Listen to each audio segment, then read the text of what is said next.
Hey girls! Today we're going to continue our study of habitats. Do you remember what a habitat is? A habitat is a place where plants and animals get everything they need to survive. It's where they get their food, their water, their shelter, they get nutrients and sunlight and air. Everything they need to survive is found in their habitat. So far we've learned about the woodlands. That is where there are lots of trees and there are lots of green plants and there's lots of animals who live, like birds and deers. There's some snakes and bugs. It's not too hot in the woodlands. It's very shady. We've learned about oceans. Now, oceans are great big places of water, and they're very deep, much deeper than a pond or a lake, and that means big animals can live there, like whales and dolphins and big sea turtles. There's also tiny little fish, and there's sea stars, and there's seaweed, lots of different kind of plants in the ocean. Well, today we are going to learn about a new habitat. It's called the desert. This is a picture of the desert. It is much different than the other places we've studied, and it's very different from where we live here in Memphis. The desert is very hot, and it's very dry, and it does not rain there very often. So the plants and animals that live in the deserts have unique ways of adapting to that climate. All right, girls, let's put on our listening ears and listen more to learn more about deserts. Look all around. Do you see the tall, spiny cactus reaching up toward the sky? Do you see the dry, sandy soil? Can you see the rocks on the ground that are warm and toasty from the hot sun? You can see the desert habitat, but you can't see me. I'm hiding under a rock, but I would love to scurry out and meet you. Girls, what animal do you think might be talking to us? Remember, it's going to be an animal that lives in the desert, and it can hide under a rock. Howdy, my name is Lanaya Lizard, and I live in the desert. Even though the desert is hot and dry, I am very comfortable living here. If you look closely, you can see many of the plants and animals that live here in the desert with me. I can see a hawk searching for food from the top of a cactus. I think I will dart around the desert sand and see what other plants and animals I will meet in my habitat. What sorts of plants and animals do you see living in the desert? What else do you see in this picture? There are lizards, there's a bird, a coyote, a jackrabbit, cactus, lots of sand, and rocks. I better be quiet and careful as I crawl along so I don't scare away the animals who live all around me in the desert. Thud, thud, thud. Listen closely. I think I hear a jackrabbit thumping its hind feet. It's warning the other rabbits that there is a bobcat hiding in a nearby rocky cave. I'm going to sneak away quietly so that fierce bobcat doesn't see me. Wow, look at the gigantic ears on that jackrabbit.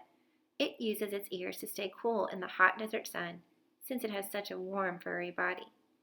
The heat in the jackrabbit's body travels up to its ears and then goes out into the air. I wonder how other desert animals keep themselves cool when the sun makes a desert so hot. How do human beings cool their bodies when they get too hot? What things do you like to do in the summertime when it's hot outside and you want to cool down? That's right. You can wear shorts or drink cold water, go swimming, hide in the shade, use the air conditioning. Well, animals in the desert can't do those things. They must find other ways to stay cool, like how the jackrabbit stays cool by sending heat out of its big ears. Using my binoculars, I can spy a bobcat sitting up in its dark cave, staying cool. I bet it's surveying the desert in search of food. When it spies something to eat, it will leap carefully down the rocks and sprint to catch its prey in its sharp claws. Over there on a rock in the sun, I see my brother Lamar, a collared lizard, sunning himself to keep warm. Unlike many other animals in the desert, we lizards like the hot sun. So as long as we don't get too hot, If we do feel too hot, we can just hide under a rock to keep cool. I can always find many animal friends over near the prickly pear cactuses that grow down close to the ground. Turtles and ground squirrels love to eat the prickly pear's juicy red fruit. Many animals like snakes and spiders hide out under the cactus, trying to find a bit of shade. I like hanging out here with my desert friends too. Look at all the different animals that use the prickly pear cactus for food and shelter. I can see a turtle and a ground squirrel eating its fruit and a snake cooling itself in the shade. What other animals do you see that enjoy living near the prickly pear cactus? There are insects like millipedes and scorpions. There's also a tarantula, which is a type of spider that lives only in the desert. There are all kinds of plants growing in my habitat. Desert plants don't have big green leaves. Instead, they have thin, prickly spines or needles. Let me get a closer look at the top of one of the saguaro cactuses. If I peer through my binoculars, I can see a bird and some bees drinking the nectar from its flowers. It seems birds in every habitat always love looking for nectar. I better be careful when I'm scurrying through the sandy soil. I could meet either of these creatures crawling on the floor of the desert. The hairy tarantula crawls slowly across the sand and dirt. Uh-oh, a poisonous scorpion has crept out from under its rock. I better dart away. Look at all the animals in the desert that are searching for food. It looks like the roadrunner was fast enough to catch a tiny lizard for dinner. The kit fox has pricked its ears as if it heard something. I wonder if it hears me. Yikes, I better get going. I think that was a mother fox hoping to find some food for her kits. These young foxes look like they have just awoken from their daily snooze. It sure is hard to see them, since their fur is the same color as the sand and the dirt in the desert. I wonder if they can hear me. I better skedaddle. Remember, we have learned about the word camouflage. Do you remember what it means?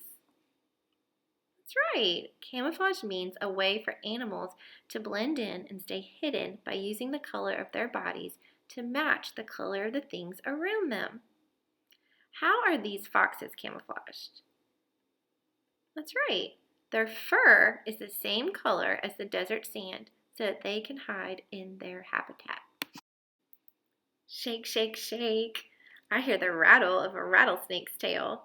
It looks like it was just resting in the shade of a rock, but now it is awake and warning me to leave it alone. I am out of here.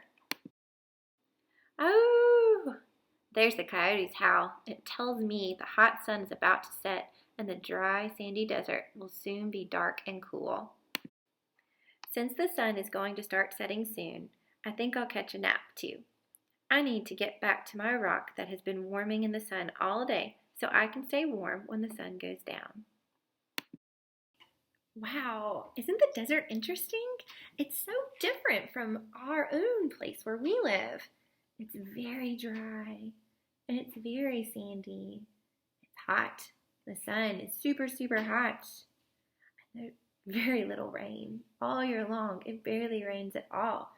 And I just love the different plants that we see, the cactus. And the animals there, they all have special ways of staying cool, and they all have special ways to protect themselves with their camouflage. Most of them are the same color as the sand, aren't they? Well, good deal. Thank you, Lanaya, for showing us around the desert. That was so much fun.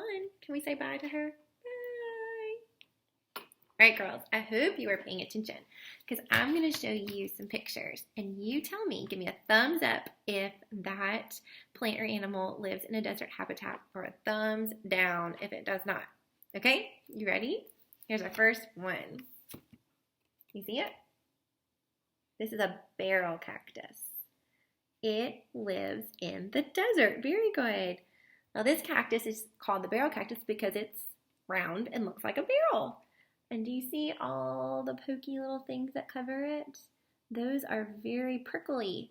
Prickly means sharp. If you touch that, it would hurt. It'd be like touching the tip of a scissors or a needle. You don't want to touch a cactus. The opposite of prickly is smooth. So like a pumpkin is smooth, but this cactus is very prickly. All right, girls, tell me, does this animal live in the desert habitat? No, frogs do not live in a desert habitat. And here's a big clue. It's on a water lily. And there are no ponds or lakes that would have water lilies in the desert. So frogs do not live in the desert. Here's a jackrabbit. It's like a type of bunny, but it's a lot skinnier. And his ears are super big. Do you remember what the ears are for? That's right. That's how the jackrabbit cools down. The heat rises in his body and it goes out through his big ears. Very good. What's this one? It's a tarantula. Do tarantulas live in the desert? Yes, they do live in the desert. It's a big spider. About this? It's a snake with a special kind of snake. It's a rattlesnake. Do you see that down there? And it shakes. It makes a rattle noise, kind of like a baby would have a rattle. And it tells people to get away, get away. Also, look at the color. The same color as the sand. That's right. It's camouflaged. Let's see. Let's do one. What are these? Water lilies. Can we find water lilies in the desert? No, because there's no water in the desert. Here's a bobcat. Bobcats live in the desert, and they stay cool by living in the dark caves. And they stay cool because they can see up from the caves where their prey is, and they only come down when they want to get something to eat. A roadrunner. It's a type of bird that lives in the desert. Very good. And a big clue would be, look at the colors. The colors of the roadrunner are the same colors as sand in the desert. Let's see. What about this one? A seal. Do seals live in the desert? No, they need water. And they like cold water. So would you find that in the desert? No, you would not. Here's a coyote. Kind of like a wolf. And he does live in the desert. And he's howling right now. And our story told us that he likes to howl at sunset. So that's kind of a time when they like to come out because that's when it starts to get cooler. It's safe for them to come out because it's not as hot. Last one, my favorite. Joshua tree. Do we find Joshua trees in the desert? Yes, we do. It doesn't look like the trees we have in our yards, do they? It's kind of like, it has some bark, but at the top it has prickly cactus looking things. So cool. Alright girls, I am so glad that you watched this video to learn about deserts and check out some of the fun activities I'm going to post that you can do at home to continue learning.